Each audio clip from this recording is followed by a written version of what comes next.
Favourite game অথবা your হবি, এই কাজটা কিন্তু করা যাবে না ভাইয়া। আই মিন আমাদের যখন আসবে ইওর ফেভারিট গেম, তখন আমাদের টাইটেল লিখতে হবে কি মাই ফেভারিট গেম। যদি আসে ইওর হবি, সেখানে আমাদের লিখতে হবে কিন্তু ভাইয়া মাই হবি। এখন প্রথম কথা যে কম্পোজিশন কিভাবে বানায় মানে লিখবো, এখানে তিনটা টপিক তোমার মাথার ভিতর নিয়ে আসতে হবে। তুমি প্রথমে এখন ধ্যান দেবা কোন দিকে ভাইয়া, ইন্ট্রোডাকশনের দিকে। ইন্ট্রোডাকশনে কিন্তু আমার দুইটা টপিক আছে, একটা টপিক সেন্টেন্স আর একটা হচ্ছে থিসিস স্টেটমেন্ট। এত তো আমাদের লেখা যাবে না, আমাদের ইন্ট্রোডাকশনে জাস্ট কয়েকটা বলতে পারো যে সেন্টেন্স আমাদের লিখতে হবে। আসসালামু আলাইকুম প্রিয় শিক্ষার্থী, সবাই কেমন আছো? আজকে আমরা তোমাদের সঙ্গে যে বিষয়টি নিয়ে আলোচনা করব সেটা হচ্ছে কম্পোজিশন। তুমি কিভাবে পরীক্ষায় কম্পোজিশন লিখবা, দেন কত পৃষ্ঠা লিখবা, শুধু তাই না কম্পোজিশন কিভাবে বানায় বানায় লিখবা, অ্যান্ড তোমার পরীক্ষার জন্য কোন কোন কম্পোজিশনগুলো খুব গুরুত্বপূর্ণ। ইভেন তুমি ধরে নাও যে তুমি পরীক্ষা দিতে গেছো কিন্তু তোমার কম্পোজিশন কমন আসে নাই, সেক্ষেত্রে তুমি কিভাবে শর্টকাট কিছু টেকনিক ইউজ করে তুমি খুব সুন্দরভাবে কম্পোজিশন লিখে দিয়ে আসতে পারবা, এবং ওই কম্পোজিশনগুলো লিখে তুমি কিভাবে 20 নাম্বার উঠাইতে পারবা। বলতে পারো কম্পোজিশনের A to Z full guideline নিয়েই কিন্তু আজকে আমাদের এই ভিডিওটা। সো আজকের ভিডিওটা তুমি যদি স্কিপ না করে সম্পূর্ণভাবে দেখো, তাহলে আশা করি ইন ফিউচারে অ্যাটলিস্ট তোমার আর যেটাই হোক না কেন, ইন ফিউচারে কখনো কম্পোজিশন নিয়ে তোমার কোনো সমস্যা হবে না। সো আসো আমরা সরাসরি মূল আলোচনায় চলে আসি। দেখো আমাদের আলোচনার যে প্রধান বা মূল যে বিষয়টা বা প্রথম যে বিষয়টা সেটা হচ্ছে কি, কিভাবে আমাদের কম্পোজিশন লিখতে হয়।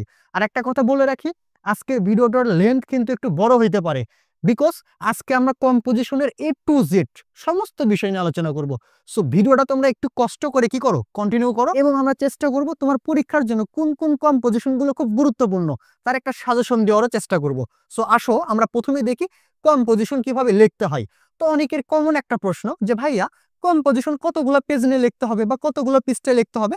তো আমি তোমাদেরকে একটা ওয়ে সাজেস্ট করতে পারি, সেটা হচ্ছে কি ভাইয়া, তোমরা 6 থেকে মিনিমাম বলতে পারো 8 পৃষ্ঠা তোমরা কম্পোজিশনটা লিখবা। আমি আবার রিপিট করতেছি, কম্পোজিশন অ্যাট লিস্ট তোমার তো 6 পৃষ্ঠা লিখতেই হবে, এটা একদম লিখতেই হবে মাস্ট। এবং তুমি সর্বোচ্চ বলতে পারো 8 পৃষ্ঠা তুমি লিখতে পারো। এখন আমরা একটা কাজ করব যে কম্পোজিশন যখন লিখবো তার আগে ট্রাই করব যে আমাদের হাতে মিনিমাম ধরে নাও যে 45 মিনিটস, আই মিন 40 থেকে 45 মিনিট তুমি হাতে রাখার ট্রাই করবা। তো তুমি যদি ভাইয়া 40 থেকে 45 মিনিট তোমার কাছে সময়টা হাতে রেখে দাও আগে থেকে, সেক্ষেত্রে কিন্তু তুমি 6 থেকে 8 পৃষ্ঠা কম্পোজিশন সুন্দর লিখে দিয়ে আসতে পারবা। আই মিন সো তুমি ট্রাই করবা এই 45 বা 40 মিনিটের আগে তোমার যত আইটেম আছে গ্রামেটিক্যাল থেকে তোমার ধরে নাও যে রাইটিং পার্টের যত আইটেম আছে সবগুলো শেষ করবা। আর কম্পোজিশন কিন্তু ভাইয়া আমাদের নাম্বার কত কম্পোজিশনে, আমাদের কম্পোজিশনের নাম্বার কিন্তু ভাই 20। সো এখান থেকে তুমি যদি 20-র ভিতর তুমি ভাইয়া 18 বা 20 নাম্বার উঠাইতে না পারো, সেক্ষেত্রে তোমার রেজাল্টটা কিন্তু একটু কি হইতে পারে, খারাপ হইতে পারে। সো তুমি চেষ্টা করবা কম্পোজিশনের সুন্দর একটা প্রিপারেশন নেওয়ার জন্য, যাতে তুমি ফুল একটা অ্যান্সার করে দিয়ে আসতে পারো। আশা করি বিষয়টা বুঝতে পারছো। যদি কোনোভাবে এখান থেকে তুমি ধরে নাও যে এখান থেকে তোমার 6 বা 7 নাম্বারটা তোমার যদি কাটা যায় ভাইয়া, সেক্ষেত্রে কিন্তু তোমার A+ উঠাইতে কিন্তু একটু কষ্টকর হবে। সো কম্পোজিশনে খুব ভালোভাবে একটা তোমরা প্রিপারেশন নিবা, এটা গেল প্রথম কথা। সো আমরা কম্পোজিশন লিখবো কত পৃষ্ঠায় ভাইয়া, 6 থেকে 8 পৃষ্ঠা। অবশ্যই 6 পৃষ্ঠা আমরা কম কি কোনোভাবে কি করবো না ভাইয়া, লিখবো না। এখন সেকেন্ড কথা হচ্ছে যে আমরা কম্পোজিশনটা কিভাবে কিভাবে লিখে দিয়ে আসবো, এর একটা কথা মাথার মধ্যে রাখবা। দেখ আমাদের কম্পোজিশনে কিন্তু আমাদের বলতে পারো টপিক বেস লিখতে হয়। টপিক বেস মেন আমি বুঝাচ্ছি তোমাদের। ধরো আমাদের কম্পোজিশনের প্রথমে লিখতে হয় হচ্ছে তোমার ইন্ট্রোডাকশনটা আমরা লিখলাম, দেন মাঝখানে বডিতে অনেকগুলো পার্ট থাকে, অনেকগুলো টপিক থাকে, এবং লাস্টে কিন্তু আমাদের লিখতে হয় কি কনক্লুশন। এখন কথা হচ্ছে ইন্ট্রোডাকশন মানে ভূমিকা, কনক্লুশন মানে কি ভাইয়া উপসংহার। তো আমাদের কম্পোজিশনটা কিন্তু প্যারা বেস লিখতে হবে। এখন তুমি কতগুলো প্যারা করবা, তুমি মিনিমাম ভাইয়া তুমি ধরে নাও যে 14গুলো প্যারা তুমি করতে পারো, তাও ট্রাই করবা ভাইয়া 6 থেকে 8টা প্যারার ভিতর যাতে তোমার কম্পোজিশনটা থাকে। তো অনেকের একটা কমন কোশ্চেন সেটা হচ্ছে কি ভাইয়া, আমি যে এই যে ইন্ট্রোডাকশনটা লিখে দিয়ে আসবো, আই মিন যে আমি যে ইন্ট্রোডাকশনটা লিখবো, ওই ইন্ট্রোডাকশন যে টপিকটা আছে ওই টপিকের নামটাও কি আমি লিখে দিয়ে আসবো? তো না ভাইয়া, তোমাদের যে কাজটা করতে হবে কম্পোজিশনে কখনো এই টপিকের নাম লিখবো না আমরা। যদি তোমাদের এসে আছে, কি আছে ভাইয়া এসে, তাহলে কিন্তু তুমি এই কম্পোজিশনের বলতে পারো সরি ওই এসে কিন্তু তুমি ধরো ইন্ট্রোডাকশন এগুলো লিখতে পারো, ভিতরে যেগুলো টপিক তুমি দেবে ওই টপিকের নাম লিখতে পারো, দেন লাস্টে কিন্তু তুমি কনক্লুশন লিখতে পারো। সো আমরা কি করব, যদি কম্পোজিশন আমাদের পরীক্ষায় আসে, তাহলে আই মিন তোমাদের পরীক্ষায় তো কম্পোজিশনই আসবে। সো আমাদের কম্পোজিশন ভাইয়া, তোমরা এই যে ইন্ট্রোডাকশন যেই টপিকের নামটা আছে, আমরা জাস্ট ওই টপিকের নামটা লিখবো না, নাম না লিখে আমরা ওই প্যারাটা ঠিকই লিখবো। আমি তোমাদের বুঝাচ্ছি যে তোমাদের প্যারা কিন্তু ওই জায়গায় ঠিকই হবে, প্যারা বেস তোমাদের লিখতে হবে, কিন্তু ওই প্যারা যেই প্যারা তুমি লিখতেছো ওই প্যারার যে টপিকের নামটা, যেমন ইন্ট্রোডাকশন বা কনক্লুশন, এই টপিকের নাম তুমি লিখবা না, কিন্তু প্যারা তুমি ঠিকই লিখবা। সেটা তো তুমি যদি বুঝতে না পারো, আমরা একটু পরে এই বিষয় নিয়ে আরো আলোচনা করবো। সো আসো আমরা পরের টপিকের দিকে আসি। তো ভাইয়া এখানে আরেকটা বিষয় যেটা লক্ষণীয় সেটা হচ্ছে কি, আমাদের ধরে নাও যে কম্পোজিশন যে টপিকের ক্ষেত্রে আসবে, যে টপিকে আসবে, হইতে পারে ট্রি প্লান্টেশন, তোমার ট্রি প্লান্টেশন কম্পোজিশনটা আসতে পারে। তো তুমি কিভাবে লিখবা, তুমি কিভাবে সেই ট্রি প্লান্টেশনটা কিভাবে তুমি কন্টিনিউ করবা কম্পোজিশনটা, তুমি ফার্স্ট কিন্তু সুন্দর করে ভাই তুমি একটা কি দিবা ভাইয়া, একটা কিন্তু টাইটেল দেবা। তুমি প্রথমে কি দিবা, টাইটেল দিবা। টাইটেলটা কি হবে ভাইয়া, ট্রি প্লান্টেশন। এবং টাইটেল দেওয়ার পরে তুমি যে কাজটা করবা, সুন্দর করে ওই টাইটেলের নিচে তুমি চেষ্টা করবা একটা নীল কালির কলম দিয়ে সুন্দর করে আন্ডারলাইন করার, ওই টাইটেলটা দেখতে যাতে সুন্দর হয় এবং যে টিচারটা তোমার খাতা দেখবে তার যাতে একটা পজিটিভ রিভিউ থাকে তোমার খাতার উপর। সো তুমি ট্রাই করবা সুন্দরভাবে টাইটেলটা লেখার। টাইটেল বুঝাচ্ছি তোমার যে কম্পোজিশনটা আসবে এই কম্পোজিশনের নামটা লেখার, এবং তার নিচে সুন্দর করে একটা কি দেবা ভাইয়া, নীল কলমে আন্ডারলাইন দেবা, এবং চেষ্টা করবা যাতে এই জিনিসটা দেখতে সুন্দর লাগে। তাহলে অটোমেটিক মাস্টারের তোমার উপর একটা রিভিউ বা গুড রিভিউ কিন্তু চলে আসবে। সো আশা করি বুঝতে পারছো যে আমাদের কম্পোজিশনটা কিভাবে লিখতে হয়। তো এখানে আরেকটা বিষয় লক্ষণীয় ভাইয়া, আমাদের অনেক সময় দেখা যায় যে কম্পোজিশনে আছে যে লেখা থাকে যে ইয়োর ফেভারিট গেম অথবা ইয়োর হবি। তো আমরা কি করি জানো, যে টাইটেলে প্রথমে কি লিখে দিয়ে আসি, যে ইয়োর ফেভারিট গেম অথবা ইয়োর হবি। এই কাজটা কিন্তু করা যাবে না ভাইয়া। আমাদের যখন আসবে ইয়োর ফেভারিট গেম, তখন আমাদের টাইটেলে লিখতে হবে কি, মাই ফেভারিট গেম। যদি আসে ইয়োর হবি, সেখানে আমাদের লিখতে হবে কিন্তু ভাইয়া মাই হবি। এবং আরেকটা বিষয় তোমরা মাথায় রাখবা, কম্পোজিশনের যে টাইটেলটা আছে না, এই টাইটেলটা ট্রাই করবো তোমরা যে ক্যাপিটাল লেটার অথবা ব্লক লেটারের মাধ্যমে লেখার। ক্যাপিটাল লেটার আমি তোমাদের বুঝাচ্ছি যে প্রথম যে অক্ষরটা, এই অক্ষরটা হবে কি বড় হাতের, আর পরের অক্ষরগুলো হবে ছোট হাতের। যেমন ইয়োর তুমি লিখতে পারো ফেভারিট, এফটা বড় হাতের দিবা, হবি লিখবা, হবিটা বড় হাতের দিবা। দেন তুমি কিন্তু ব্লক লেটারে লিখতে পারো, ব্লক লেটারটা কি ভাইয়া, এই সবগুলা হবে বড় হাতের। যেমন ইয়োর এইরকম করে। তারপর ফেভারিট, এই ফেভারিটটা তোমার বড় হাতের লিখতে হবে, হবিটাও লিখতে হবে বড় হাতের। সো এইভাবে কিন্তু তুমি সুন্দরভাবে একটা কম্পোজিশন লিখে দিয়ে আসতে পারো। দেন তোমার একটা মাস্টার খাতাটা দেখার পরে অটোমেটিক একটা গুড রিভিউ আসবে। সো আমরা কি আলোচনা করলাম, যে কম্পোজিশন আমাদের লিখতে হবে ভাইয়া কত পৃষ্ঠা, মিনিমাম 6 থেকে ভাইয়া 8 পৃষ্ঠা ফার্স্ট। দ্বিতীয় কথা হচ্ছে যে আমরা চেষ্টা করব কম্পোজিশনের যে টাইটেলটা আছে ওটা দেখতে যাতে একটু সুন্দর লাগে, দেন ওইটা আমরা ক্যাপিটাল অথবা ব্লক লেটারে লিখতে পারি। এবং ওর নিচে যে টার্নটা দিব বা আন্ডারলাইনটা করবো, ওটা আমরা চেষ্টা করবো নীল কলমের মাধ্যমে যাতে লিখতে পারি। এবং অবশ্যই আমাদের যদি আসে ইয়োর ফেভারিট হবে, সেখানে আমরা মাই ফেভারিট গেম এভাবে আমরা লিখে দিয়ে আসতে পারি। দেন আমাদের যে কাজটা করতে হবে, আমাদের কম্পোজিশনের মাঝখানে অবশ্যই প্যারা আকারে লিখতে হবে। কি আকারে ভাইয়া, প্যারা আকারে। এবং প্যারাতে যেই টপিকগুলো থাকবে ওই টপিকগুলোর নাম লিখবো না, কিন্তু আমরা প্যারা ঠিকই করবো।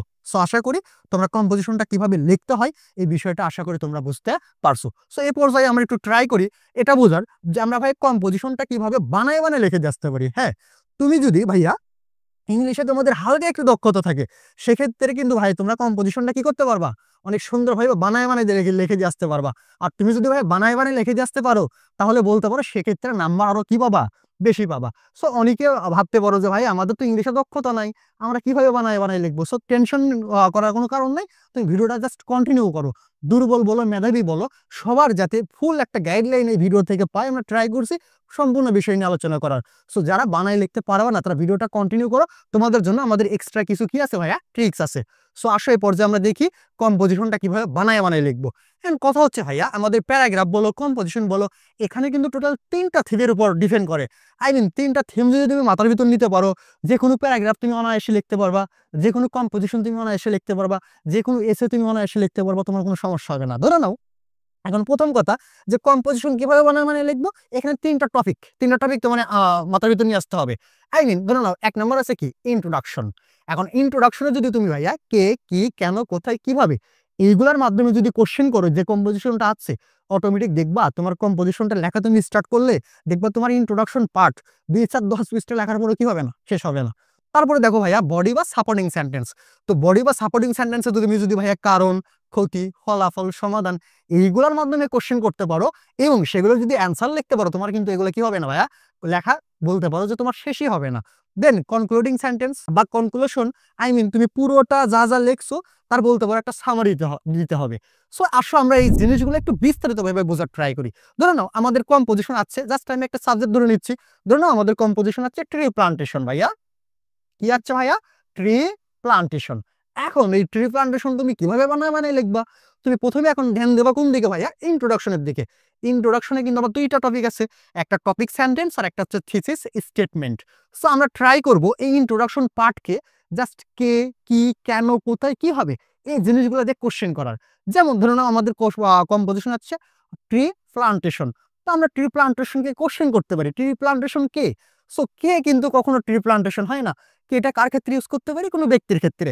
সো আমরা কেটা স্কিপ করলাম। তারপরে এখন কথা হচ্ছে ট্রি প্লান্টেশনটা কি। আমরা কিন্তু সুন্দরভাবে অ্যান্সার করতে পারি যে ট্রি প্লান্টেশনটা কি। আমরা সুন্দরভাবে অনেকগুলা গাছ লাগানোর ফলে বলতে পারো পরিবেশ রক্ষার ক্ষেত্রে বা প্রাকৃতিক দুর্যোগ রক্ষার ক্ষেত্রে আমরা যে অনেকগুলা গাছ লাগাই বা গাছ রোপণ করি সেটাকে কিন্তু আমরা ট্রি প্লান্টেশন বলতে পারি। এই যে দেখো ট্রি প্লান্টেশন কেটে তুমি লিখলা, দেন তুমি যদি বলো যে ট্রি প্লান্টেশন কেন করি আমরা, মানে বৃক্ষরোপণটা কেন করি। দেখো বৃক্ষরোপণ কিন্তু তুমি অনেক কাজে করতে পারো, বিভিন্ন কাজে করতে পারো। যেমন ধরে নাও যে আমাদের অক্সিজেনের জন্য আমরা বৃক্ষরোপণ করি। দেন স্বাভাবিকভাবে যদি বলা হয় যে আমাদের পরিবেশ বান্ধব রাখার জন্য আমরা বৃক্ষরোপণ করি, আমরা প্রাকৃতিক দুর্যোগ থেকে বাঁচার জন্য বৃক্ষরোপণ করি। এরকম কিন্তু ভাই তুমি অসংখ্য কারণ খুঁজে পাবা। আশা করি তোমরা বিষয়টা বুঝতে পারতেছো। দেন বৃক্ষরোপণটা কোথায় হয়? আমরা রাস্তা ঘাটে করতে পারি, মানে রাস্তার দুই পাশে আমরা বৃক্ষরোপণ করি। দেন হচ্ছে আমাদের বাগান থেকে শুরু করে বিভিন্ন জায়গায় আমরা বৃক্ষরোপণ করি। দেন আমাদের বাসার আশেপাশে বৃক্ষরোপণ করি যাতে আমরা স্বাচ্ছন্দ্যভাবে বসবাস করতে পারি। দেন বৃক্ষরোপণটা কিভাবে করা হয়? তুমি বৃক্ষরোপণটা কিন্তু উর্বর মাটি থেকে বিভিন্নভাবে তুমি বৃক্ষরোপণটা করতে পারো। বৃক্ষরোপণের যে প্রসেসিংটা, এখন কথা হচ্ছে এগুলোর জন্য কি তোমার এই বৃক্ষরোপণ সম্পর্কে খুব মানে সেইভাবে প্রস্তুতি নিয়ে পরীক্ষায় যাইতে হবে? একদমই কিন্তু না। তুমি কি করবা? তুমি চেষ্টা করবা তোমার বাস্তব অভিজ্ঞতা থেকে। বাস্তব অভিজ্ঞতা তুমি তো চারপাশে দেখতেছো আমাদের অনেক গাছ আছে, অনেক বৃক্ষ আছে, মানে বৃক্ষরোপণ চলতেছে। সো এগুলা কেন হচ্ছে, কি কারণে হচ্ছে, কোথায় হচ্ছে আর কিভাবে হচ্ছে, এই কোশ্চেনের অ্যান্সার যদি তুমি ভাই লেখা স্টার্ট করো, দেখবা তোমার 2, 4, 10 পাতা হয়ে গেছে, তোমার লেখা কিন্তু কি হবে না ভাইয়া? শেষ হবে না। সো আশা করি বুঝতে পারছো যে আমরা ইন্ট্রোডাকশন পার্টটা কিভাবে লিখবো। এবং একটা জিনিস খেয়াল করবো, আমি যদি সবগুলার মানে ইন্ট্রোডাকশনে তুমি যদি এই সবগুলোর অ্যান্সার যদি লেখো, তাহলে কিন্তু দেখবা ইন্ট্রোডাকশন অংশটাই তোমার 4 থেকে ভাইয়া 6 পাতা হয়ে যাবে। সো এত তো আমাদের লেখা যাবে না। আমাদের ইন্ট্রোডাকশনে জাস্ট কয়েকটা বলতে পারো যে সেন্টেন্স আমাদের লিখতে হবে। সো আমরা চেষ্টা করবো ইন্ট্রোডাকশনে জাস্ট লেখার যে এই বৃক্ষরোপণ জিনিসটা কি। আমি কিন্তু বৃক্ষরোপণ জাস্ট একটা সাবজেক্ট দিয়েছি তোমাদের বোঝানোর জন্য। তো এখানে যে কোনো কিছু আসতে পারে, তোমার এখানে তোমার হচ্ছে যে মাই এম ইন লাইফ আসতে পারে, অনেক কিছু আসতে পারে, মাই ফেভারিট গেম আসতে পারে, মাই হবি আসতে পারে, বিভিন্ন কিছু আসতে পারে। সো সেইগুলোও কিন্তু তুমি এভাবে কি করতে পারবো ভাইয়া? সুন্দর করে লিখে দিয়ে আসতে পারবা। তো ধরে নাও ভাই এখানে ট্রাফিক জ্যাম সম্পর্কে আসতে পারে। সো ট্রাফিক জ্যাম আমরা কিভাবে লিখতে পারি? ট্রাফিক জ্যামটা কি? দেখা যাচ্ছে যে আমাদের রাস্তা পরিসরটা ছোট, কিন্তু তার তুলনায় কি গাড়ি ঘোড়া বা যানজটটা অনেক বেশি। তো যে ক্ষেত্রে ট্রাফিক জ্যাম হয় বা এটাকে ট্রাফিক জ্যাম আমরা বলতে পারি। সো এই ক্ষেত্রে কিন্তু ভাই এরকম কিন্তু অনেক কম্পোজিশন আসতে পারে। তুমি জাস্ট এই থিসিসটা এই টপিকটা, এই জিনিসটা মাথার ভিতর রাখলে তোমার কিন্তু কোনো সমস্যা হবে না। থিসিস স্টেটমেন্ট মানে হচ্ছে তোমার বিবৃতি করতে বলতেছে, তুমি জাস্ট বৃক্ষরোপণটা কেটে লিখতে পারো, তার একটা জাস্ট বিবৃতি করতে পারো। দেন আমরা আসি হচ্ছে বডি বা সাপোর্টিং সেন্টেন্সে। প্রথমে আমরা ইন্ট্রোডাকশন দিব, দেন লাস্টে আমাদের কনক্লুডিং সেন্টেন্স থাকবে, কনক্লুশন থাকবে। মাঝখানের পুরো পার্টটা কিন্তু ভাই কি থাকবে? বডি পার্ট থাকবে। বডি বোঝানো হচ্ছে যে এখানে তুমি একটা প্যারা করবে না, এখানে তুমি 3, 4, 5 যতগুলা ইচ্ছা প্যারা করতে পারো, কিন্তু সবগুলা পার্ট মানে এমন ভাবে সুন্দর করে সাজাবা। কিভাবে সাজাবা? দেখো এই বডি পথে কিন্তু আমরা যদি কোশ্চেন করি ভাইয়া, কারণ বৃক্ষরোপণের কারণ কি, বৃক্ষরোপণটা আমরা কেন করি, মানে কারণটা আসলে কি। তো বলতে পারো আমরা স্বাচ্ছন্দ্যভাবে বেঁচে থাকার জন্য, বিভিন্ন দুর্যোগ থেকে বেঁচে থাকার জন্য আমরা বৃক্ষরোপণটা করি, বা আমাদের বৃষ্টির জন্য বা প্রাকৃতিক অনেক সৌন্দর্যের জন্য আমরা বৃক্ষরোপণ করি। এর অনেক কারণ থাকতে পারে। দেন বৃক্ষরোপণের ক্ষতি, দেখো এটা যদি বলা হয় এটা কিন্তু গুড সাইড, বৃক্ষরোপণটা গুড সাইড, সেটা কিন্তু কোনো ক্ষতিকর দিক নাই। এটা যদি তোমার হচ্ছে ট্রাফিক জ্যাম হইতো, ট্রাফিক জ্যাম হইতো, বা তোমার যদি ধরে নাও যে এয়ার পলিউশন হইতো, তো এর কিন্তু অনেক ক্ষতি থাকতো। সো আমাদের গুড সাইডে কিন্তু আর ক্ষতি নেই। সো ক্ষতি নিয়ে আমাদের আলোচনা করার দরকার নেই। ফলাফল কি? বৃক্ষরোপণ থেকে আমরা কি ফলাফল পাই? দেখো গাছটা একটা সময় বিক্রি করে কিন্তু ওই জায়গা থেকে কিন্তু আমরা একটা অর্থ পাচ্ছি, যেটা দিয়ে আমরা আমাদের বলতে পারো দৈনন্দিন জীবনে স্বাবলম্বী ভাবে বেঁচে থাকতে পারতেছি।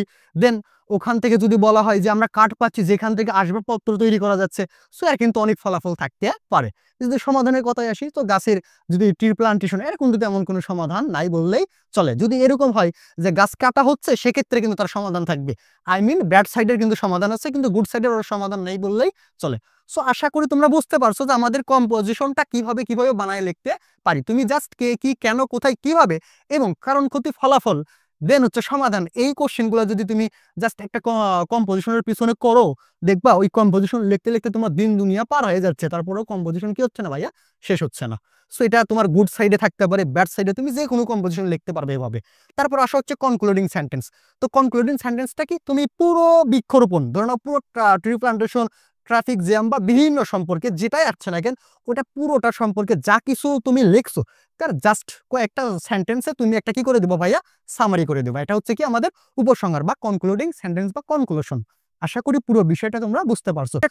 আরেকটা কাজ করবা, বিশেষ করে দেখো, তুমি যদি বই থেকে হুবহুব মুখস্থ করো না, যে কম্পোজিশনটা হচ্ছে যে কোনো কম্পোজিশন যদি হুবহুব মুখস্থ করো, তার থেকে বেশি বেনিফিট পাবা যদি তুমি নিজে বানায় বানায় লেখো। বানায় বানায় তুমি যদি লেখো, তাহলে তুমি পারিপার্শ্বিক চতুর্দিকে তুমি বিষয়টা বুঝতে পারবা যে এই জিনিসটা আমাদের কিভাবে ঘটতেছে বা কিভাবে হচ্ছে। আর একটা ট্রাই করবা, ধরো ট্রি প্লান্টেশন সম্পর্কে আছে, তুমি চেষ্টা করবা যে তুমি ট্রি প্লান্টেশন নিয়ে মানে বৃক্ষরোপণ নিয়ে তুমি পারিপার্শ্বিক কি দেখতেছো, বৃক্ষ থেকে আমরা কি উপকার পাচ্ছি, এভরিথিং তুমি তোমার বাস্তব জীবন রিলেটেড করে লেখার ট্রাই করবা।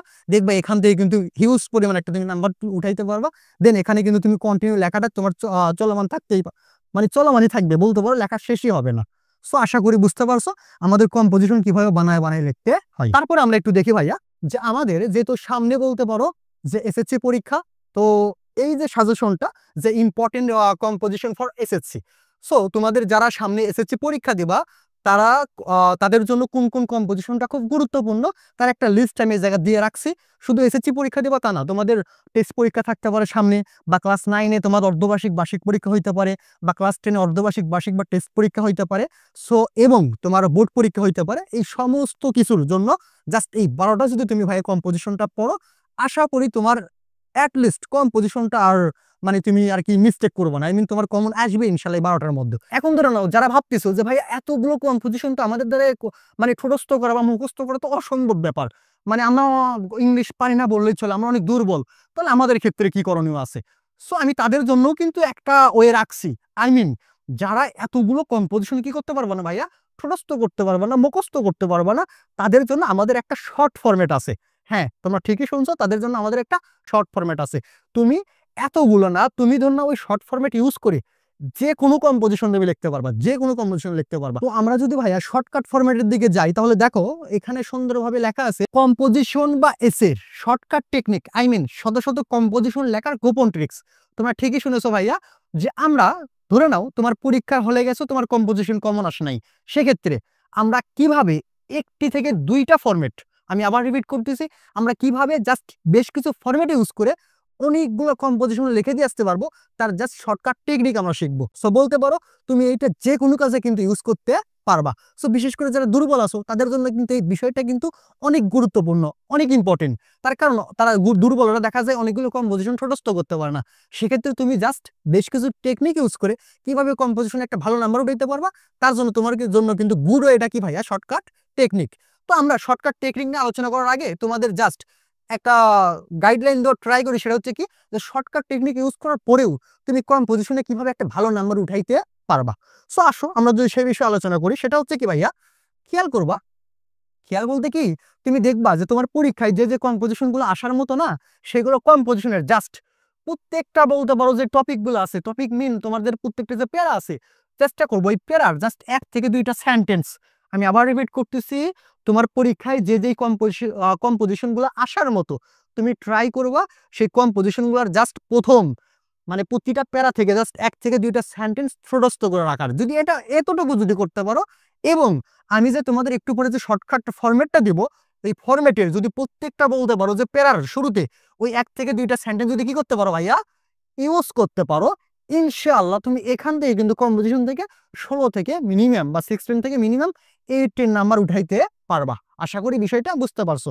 এখন আমরা যে শর্টকাট ফরম্যাটটা ইউজ করবো একটু পরে, আই মিন তোমরা যে শর্টকাট ফরম্যাটটা তোমাদের দেখাবো, ওইটা থেকে কি ফুল নাম্বার পাওয়া পসিবল? ওটা থেকে কিন্তু ভাই ফুল নাম্বার পাওয়া একটু কি হবে ভাইয়া, একটু কষ্টকর হবে। তুমি যদি ভাইয়া আমি যেটা বললাম এটা যদি এই ট্রিক্সটা যদি জাস্ট ফলো করো, তাহলে মিনিমাম তুমি ভাইয়া 16 থেকে 18 নাম্বার উঠাইতে পারবা, মানে তুমি একটা সেফ জোনে যাইতে পারবা। সো আসো আমরা যদি একটু ফরম্যাটটার দিকে খেয়াল করি, দেখো প্রথমে আছে আমাদের ভাইয়া গুড সাইট রিলেটেড কম্পোজিশন। তো এখানে যে কম্পোজিশনের নামগুলো তোমরা দেখতেছো, এই কম্পোজিশন গুলো দেখা যায় কিন্তু আমাদের প্রায় পরীক্ষাটা এগুলো আসেই, মানে পরীক্ষায় দেখবা ঘুরে ফিরে এই কম্পোজিশন গুলোই আসে। এখন কথা হচ্ছে আমি যে ধরুন এই কম্পোজিশন একটা লিস্ট দিছি, যেমন ধরুন যে tree plantation, annual life, value of times বলতে পারো, এরপর আছে স্কুল বা কলেজ ম্যাগাজিন দিয়ে শুরু করে অনেক কিছু, বা ফিমেল এডুকেশন। এখন কথা হচ্ছে তারপর তোমাদের ইম্পর্টেন্ট দেখো, importance of reading news paper, এগুলো কিন্তু প্রতিনিয়ত কম্পোজিশন আসে আমাদের পরীক্ষায়, এগুলো প্রতিনিয়ত কম্পোজিশন আসে। এখন কথা হচ্ছে ভাইয়া যে আমরা যে গুড সাইট যে রিলেটেড যে কম্পোজিশনের যে ফরম্যাটটা, এখানে কি শুধু এই কয়টা মানে কম্পোজিশন ইউজ করতে পারবো? বিষয়টা কিন্তু এরকম না। তুমি কিন্তু গুড সাইড রিলেটেড যত সম্ভব, এখানে তো জাস্ট আমি একটা অনুষ্ঠান একটা বলতে বড় একটা লিস্ট দিছি তোমার বোঝানোর জন্য, এরকম গুড সাইড রিলেটেড যত কম্পোজিশন আছে তুমি কিন্তু সবগুলো কম্পোজিশন সুন্দরভাবে ওই ফরম্যাটে কি করতে পারবো ভাইয়া, ইউজ করতে পারবা। আশা করি বিষয়টা বুঝতে পারছো। এখন যদি আমরা সেই ফরম্যাটটা দেখি, আবার রিপিট করতেছি, শুধু এই 19টা না, যত গুড সাইড রিলেটেড কি আছে ভাইয়া কম্পোজিশন আসে, সবগুলো কম্পোজিশন তোমরা ওই ফরম্যাটে ইউজ করতে পারবা। সো আমরা যদি একটু খেয়াল করি দেখি, দেখো আমাদের বেশ কয়েকটা ফরম্যাট আছে। সো এইগুলো যদি ভাইয়া আমরা কি করা শুরু করি, তোমাদের পড়াই দেওয়া শুরু করি, তাহলে এই ভিডিওটা বলতে পারো লেন্থ 1.5-2 ঘন্টার মধ্যে চলে যাবে। সো আশা করি তোমরা বুঝতেই পারতেছো আমরা যে কাজটা করব। ধরে নাও তোমার যে কম্পোজিশনটা আসবে, এখানে জাস্ট দেখো কম্পোজিশন নেম, ওখানে আমরা চেষ্টা করবো কম্পোজিশনের শুধু নামটা লেখা। হতে পারে তোমার ট্রি প্লান্টেশন আছে, তুমি লিখবা যে ট্রি প্লান্টেশন ইজ ভেরি, তারপরে ধরো যা যা আছে এভাবে তুমি সুন্দর করে কি লিখতে পারো ভাইয়া, কন্ট্রোল লিখবা। তারপরে কি আছে কম্পোজিশন নেম, জাস্ট ওইখানে কি করবা, তোমার কম্পোজিশনের জাস্ট নামটা লিখবা। আই মিন এই যে তুমি ফরম্যাটটা দেখতেছো, এই ফরম্যাটের জাস্ট যে জায়গায় কম্পোজিশন নেম আছে, এই কম্পোজিশনের নেমের জায়গায় শুধু যেই কম্পোজিশনটা আসবে এই কম্পোজিশনের নামটা লিখে দিবা। এখানে আরেকটা বিষয় লক্ষণীয়, সেটা হচ্ছে কি দেখো, আমরা কিন্তু এই যে প্রথম যে জিনিসটা দেখতেছো ইন্ট্রোডাকশন, আই মিন ভূমিকা, এখন অনেক ম্যাক্সিমাম শিক্ষার্থী দেখা যাবে যে ভুলবশত এই ইন্ট্রোডাকশন লেখাটা পরীক্ষা হলে লেখে আছে, মানে কম্পোজিশন লিখতেছে কিন্তু ইন্ট্রোডাকশন কথাটা লিখছে, মানে কি লিখছে ভাইয়া, ইন্ট্রোডাকশন, ইন্ট্রোডাকশন কথাটা সে কি করছে, লিখছে। লেখার পরে এখন এই ফরম্যাটে ধরুন এইটুকু এই প্যারাটা লিখছে। এই কাজটা কিন্তু করা যাবে না। আমরা ঠিকই মানে এই প্যারাটা আমরা ঠিকই তুলবো, কিন্তু ইন্ট্রোডাকশন যে কথাটা আছে এই কথাটা আমরা লিখবো না, আই মিন ওই টপিকের নাম লিখবো না, কিন্তু ইন্ট্রোডাকশন যে পার্টটা আছে পার্টটা আমরা পরীক্ষা হলে ঠিকই লিখে দিয়ে আসবো। আশা করি বুঝতে পারছো। কিন্তু তোমার যদি এসে আসে, সেক্ষেত্রে কিন্তু তোমার এই ইন্ট্রোডাকশন যে টপিক, ওই টপিকের নাম সহ লিখতে হবে। কিন্তু যদি কম্পোজিশন আসে, সেক্ষেত্রে তুমি কম্পোজিশনের ক্ষেত্রে ইন্ট্রোডাকশন এই পার্ট, আই মিন ওই টপিকের নাম লিখবো না, কিন্তু ওই প্যারাটা ঠিকই লিখে আসবা। আশা করি বিষয়টা বুঝতে পারছো। এবং তারপরে যদি আমরা একটু দেখি, ধরুন এটা page number 1 good side related composition. So এটা তুমি সুন্দর করে দেখতে পারো, এর আরো আছে, আরো পেজ আছে, যেটা এটা কম্পোজিশন অনেক বড়। তারপরে পেজ নাম্বার 2, এই যে দেখো শুধু কম্পোজিশন নামের জায়গায় শুধু তুমি কি করে আসবা, কম্পোজিশন জাস্ট নামটা লিখে দিয়ে আসবা। তারপরে তোমরা একটা কাজ করতে পারো ভাইয়া, এই জিনিসটা কিন্তু তোমরা স্ক্রিনশট দিয়ে রেখে দিতে পারো, তোমরা সুন্দর করে পরে খাতায় উঠাইতে পারো, অথবা ভিডিওটা পোস্ট করে খাতায় উঠাই নিতে পারো।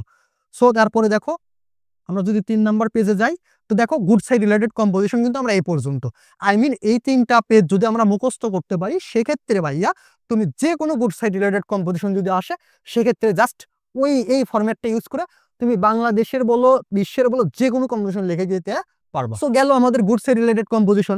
এখন কথা হচ্ছে আমাদের তো অনেক সময় ব্যাড সাইড রিলেটেড কম্পোজিশন আসে। তো দেখো এখানে ব্যাড সাইড রিলেটেড কম্পোজিশনের জাস্ট একটা লিস্ট দিয়ে রাখছি আমি। এখানে হতে পারে শুধু এইগুলো তা না, মানে রোভারও ব্যাড সাইড কম্পোজিশন থাকতে পারে। আমি জাস্ট উদাহরণ হিসেবে তোমাদের এই কটা দিয়ে রাখছি।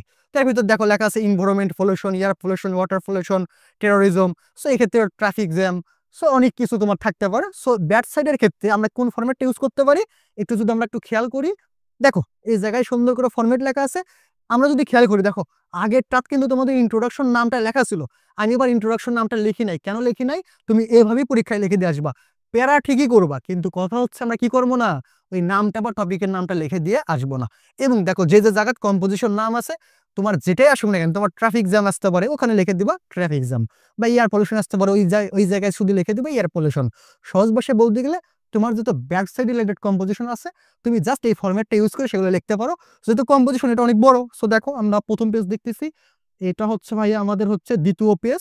তোমরা অবশ্যই ভিডিওটা পোস্ট করে লিখে নিবা অথবা স্ক্রিনশট দিয়ে রাখবা, যাতে তোমার কোনো মানে কোনো জিনিস যাতে ছাড়া না পড়ে। সো দেখতেছো কম্পোজিশন নাম, আমরা যে কম্পোজিশন নামটা লিখে দেবো। আমি পড়াই দিচ্ছি না, বিকজ এইগুলো পড়াই দিতে গেলে ভাই ভিডিওটার লেন্থ বিশাল বড় হবে, যা সম্ভবই না। সো তারপরে যদি একটু দেখি, আর 3 নাম্বার। সো এই পর্যন্ত গেল হচ্ছে আমাদের ভাইয়া ব্যাক সাইড রিলেটেড কম্পোজিশন।